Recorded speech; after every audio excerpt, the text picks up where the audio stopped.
हाँ जी, तो next question आप लोगों की स्क्रीन पर है। एक बार इसका गिवन पार्ट समझ लेते हैं, फिर इसके सॉल्यूशन पर आएंगे। तो देखिए क्वेश्चन हमें क्या कह रहा है। क्वेश्चन हमें कहता है कैलकुलेट नेट प्रॉफिट रेशियो। तो हमें क्या कैलकुलेट करना है जी? नेट प्रॉफिट रेशियो कैलकुलेट करना है फ्रॉम द फॉलोइंग इंफॉर्मेशन। ये हमारे पास इंफॉर्मेशन है। क्या क्या इंफॉर्मेशन है? सबसे पहले दिया है revenue from operations. Revenue from operations को आप क्या कहते हैं जी? सेल्स कहते हैं। तो हमें सेल्स गिवन है 25 लाख रुपीस की। ऑपरेटिंग रेशियो दिया है 90%, ठीक है। Loss on sale of fix asset हमें दिया हुआ है 25,000। Interest on long term borrowing दिया है 30,000। इनकम फ्रॉम इन्वेस्टमेंट दिया हुआ है 40,000 रुपए। अब आपको पता है अगर नेट प्रॉफिट रेशियो की बात करें हम लोग, तो नेट प्रॉफिट रेशियो निकलती कैसे है? देखिए solution. Net profit ratio, net profit ratio ये निकलती है जी net profit divided by revenue from operation, यानी सेल्स, रेवेन्यू फ्रॉम ऑपरेशंस, ठीक है।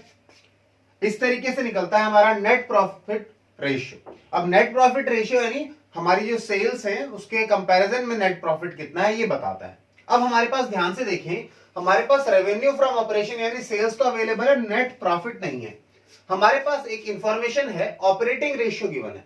तो आइए मेरे साथ यहां स्टार्ट देखिए जी। अगर बात करें ऑपरेटिंग रेशियो की,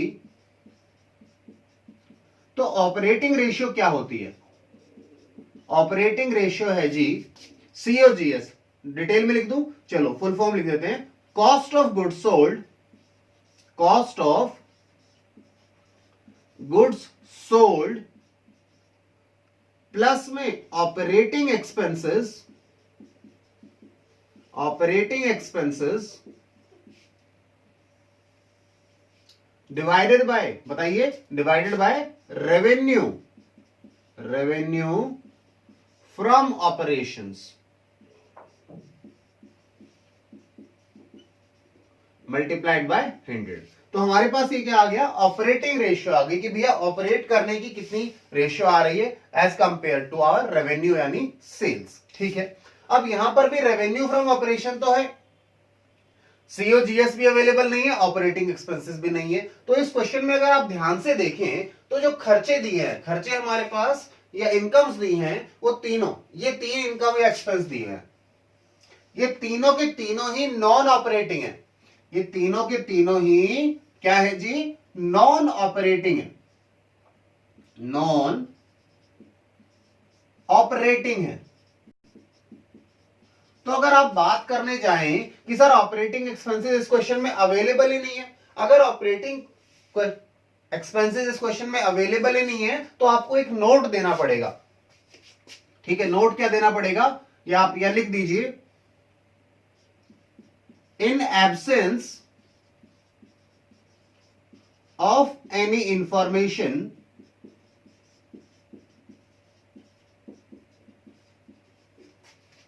regarding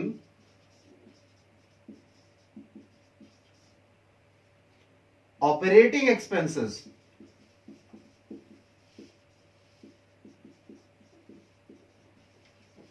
we are considering them, we are considering them, हम उन्हें क्या कंसिडर कर रहे हैं? Considering them. किनको कंसिडर कर रहे हैं? ऑपरेटिंग एक्सपेंसेस को कंसिडर कर रहे हैं। क्या? कंसिडरिंग देम निल, यानी जीरो। हम इस क्वेश्चन में मानकर चल रहे हैं कि हमारे ऑपरेटिंग एक्सपेंसेस हैं ही नहीं, ठीक है। अगर ऑपरेटिंग एक्सपेंसेस को यहां से हटा दिया जाए तो क्या बन गया? COGS divided by revenue from operation. वो क्वेश्चन ने हमें दिया है, ऑपरेटिंग रेशियो क्वेश्चन ने दी है कितनी? ये रेशियो कितनी दे रखी है? 90% दे रखी है, क्वेश्चन ने गिवन दी है। ये देखिए ऑपरेटिंग रेशियो 90% है। तो आप कह सकते हैं therefore operating ratio, operating ratio is equals to कितनी आ गई जी?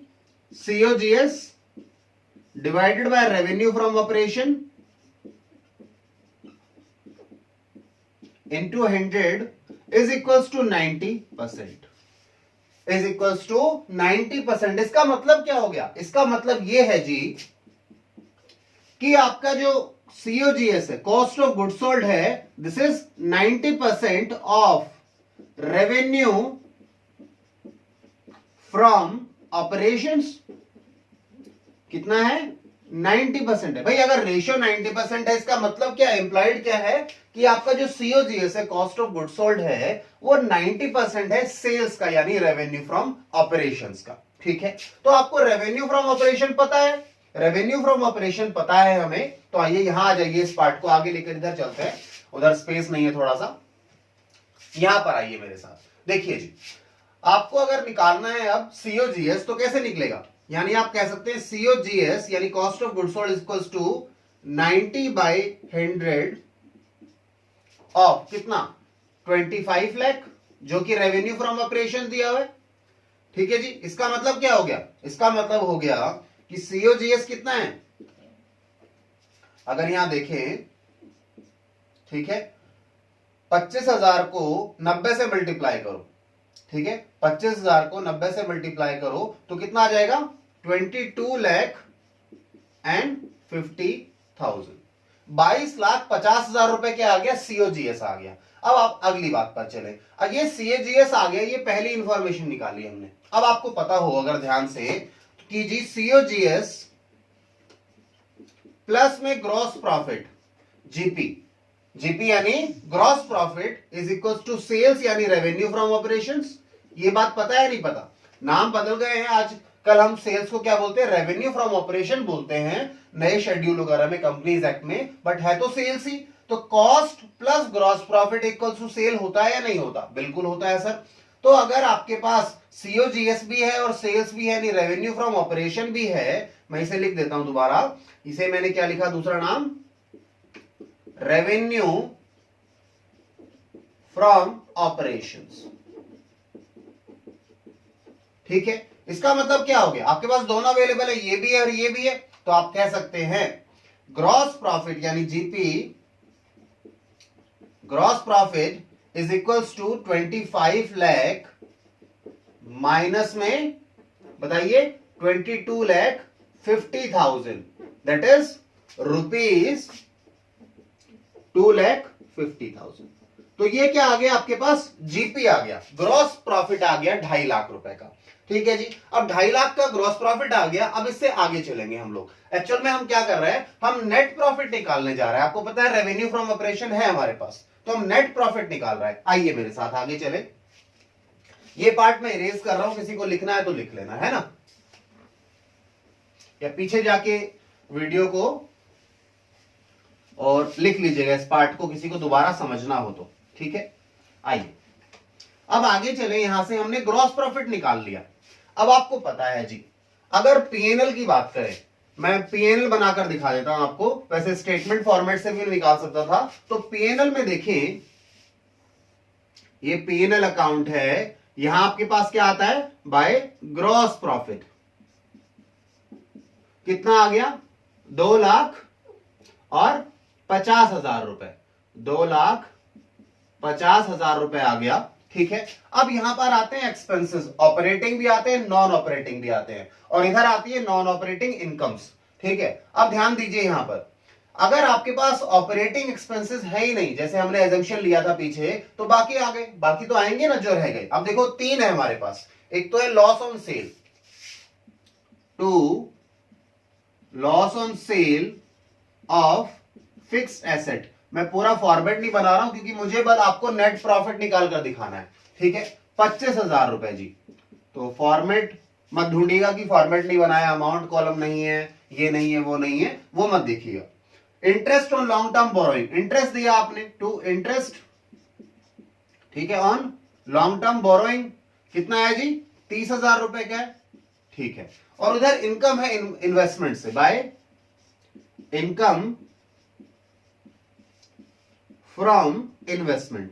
अगर आप स्टेटमेंट फॉर्मेट से कहते तो भी मैं करा देता, आपको कोई दिक्कत नहीं थी। मुझे लगता है अकाउंट ये आपने क्लास 11 में पढ़ा है, बेसिक क्लियर है आपका इस चीज पर, तो इस तरीके से किया। अच्छा, एक बात करो, अब यहां पर देखो इनकम साइड ज्यादा है, क्रेडिट साइड ज्यादा है, तो ऑब्वियसली इनकम है यानी नेट प्रॉफिट है हमारा। तो नेट प्रॉफिट को अगर देखें आप कितना, तो क्रेडिट साइड का टोटल करो, क्रेडिट साइड का टोटल कितना आ गया 2,90,000।